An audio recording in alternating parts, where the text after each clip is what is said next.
Voici un texte sur l'histoire de Fréjus que nous allons mettre en forme. Alors tout d'abord le titre, Forum Julie. Je le sélectionne et je vais choisir la police Arial Black. Maintenant je vais cadrer ce texte au centre du document. Je change la taille de la police.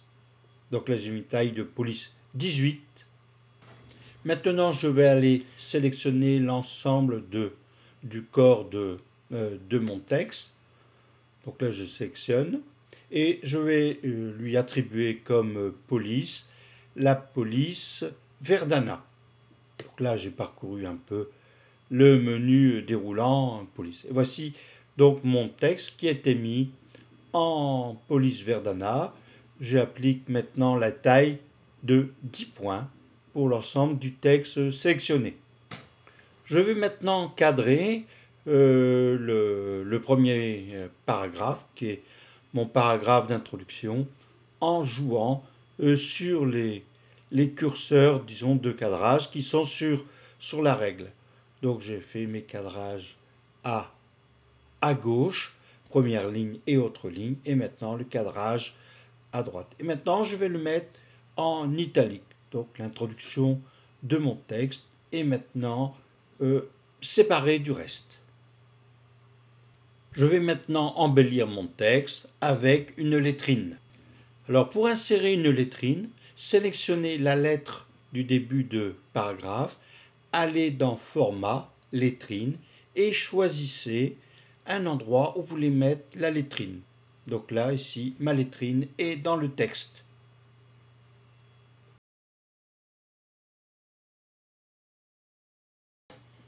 Je voudrais changer maintenant l'orthographe de Forum Julie.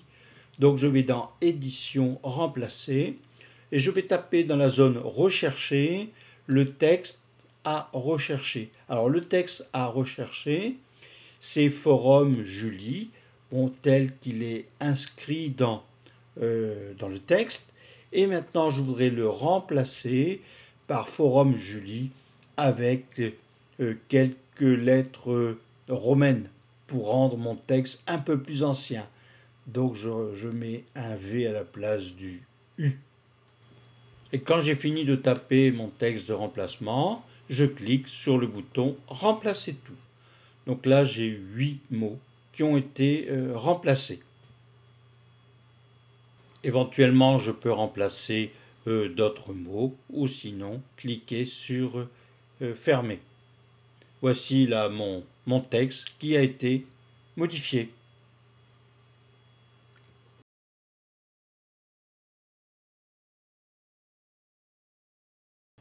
Je vais maintenant introduire une section dans mon texte et découper une partie de mon document en 2 colonnes. Alors les sujets de colonnes et de sections sont développés dans une autre vidéo. Donc mon texte a été découpé en 2 sections et dans une section, il y a 2 colonnes. Nous allons découvrir maintenant l'insertion d'images selon différentes méthodes. Alors première méthode, je fais un glisser-déposer depuis une image qui était sur mon bureau.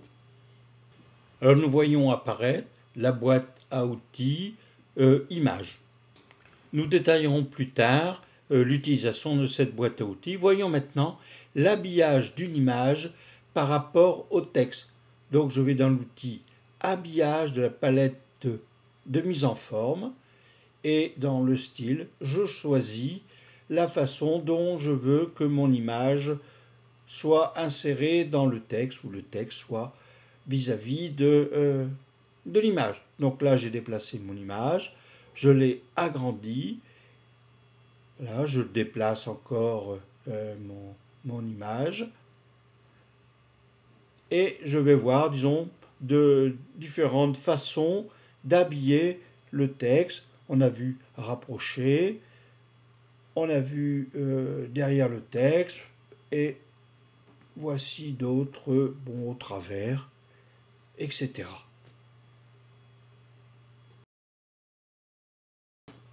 vous pouvez insérer une image depuis la palette de mise en forme.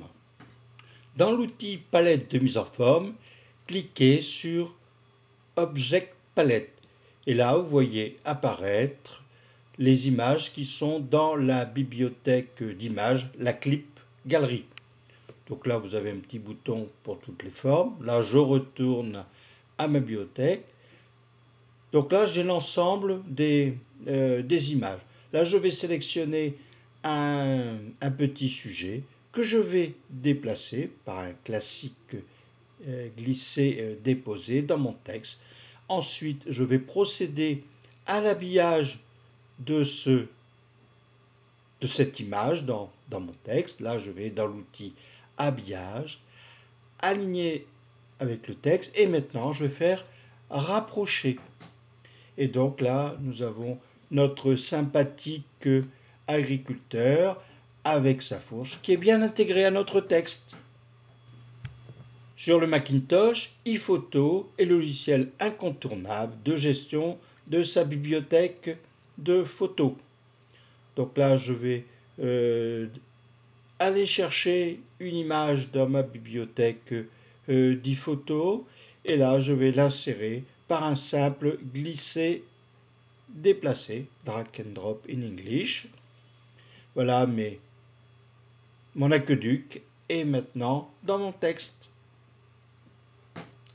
Examinons maintenant l'insertion d'une image depuis la bibliothèque qui est fournie dans Office 2008, c'est la bibliothèque Clip Gallery. Donc je vais dans Insertion, Images, à partir de la bibliothèque. Et là on a une vue de la bibliothèque qui est organisée en catégories.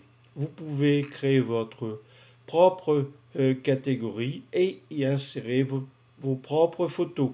Donc là maintenant, j'ai inséré une photo de Fréjus dans mon texte.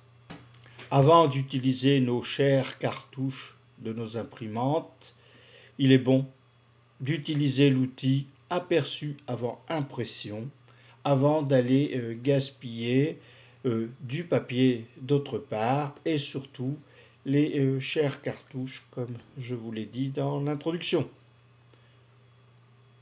Donc allez dans Fichier, Aperçu avant impression et vous avez la possibilité d'afficher une ou plusieurs pages.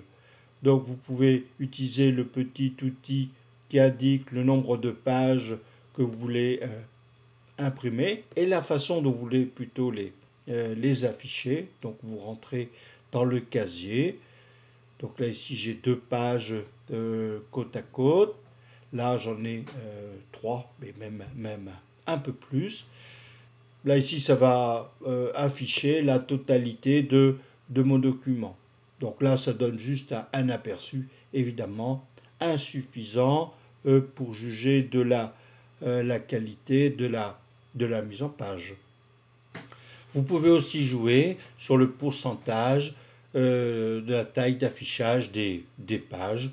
Donc là, actuellement, c'est 25%, qui a été généré automatiquement par l'outil précédent. Pour retourner à votre document, cliquez sur l'outil Fermer.